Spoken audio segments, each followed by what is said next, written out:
புதுச்சேரி உருளையன்பேட்டை தொகுதிக்கு உட்பட்ட பகுதிகளில் புதுச்சேரி அரசு மின்துறை மூலம் மேற்கொள்ளப்பட வேண்டிய பணிகள் குறித்து ஆலோசனைக் கூட்டம் மின்துறை தலைமை பொறியாளர் அலுவலகத்தில் உருளையன்பேட்டை தொகுதி சட்டமன்ற உறுப்பினரும் புதுச்சேரி மனிதநேய மக்கள் சேவை இயக்க நிறுவன தலைவருமான நேரு என்கின்ற குப்புசாமி தலைமையில் நடைபெற்றது.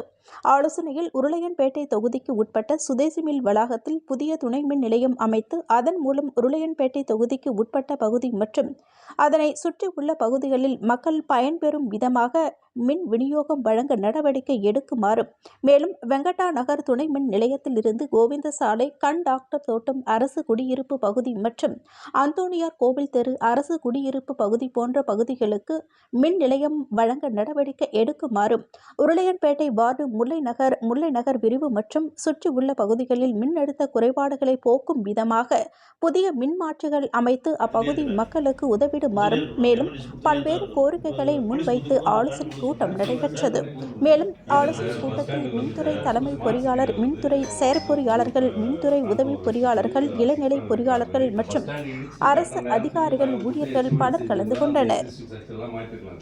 இப்போ 70 லட்சம் டிபார்ட்மெண்ட் கொடுத்துறோம், நீங்களே செய்யுங்கன்னு சொல்லிட்டு அவங்க போர்டு மீட்டிங் போட்டு முடிவு பண்ணிட்டு தான் சொல்லியிருக்காங்க. அதுக்கு டிபார்ட்மெண்ட் கான்ஃபரன்ஸ் கேட்குறாங்க. சரி, அதையாவது கொடுத்துருங்க, இல்லை ஸ்மார்ட் சிட்டி ஃபண்டு அதுவும் வராது. அது சூப்பர் ஸ்ட்ரக்சராக போட்டு மேலே 3 ரகம் வச்சு மூணாங்க மேலே அவனை வச்சு பண்ண போகிறதுல மீதி 5% முடிஞ்சு போச்சு. அது 90% முடிஞ்சு போச்சு.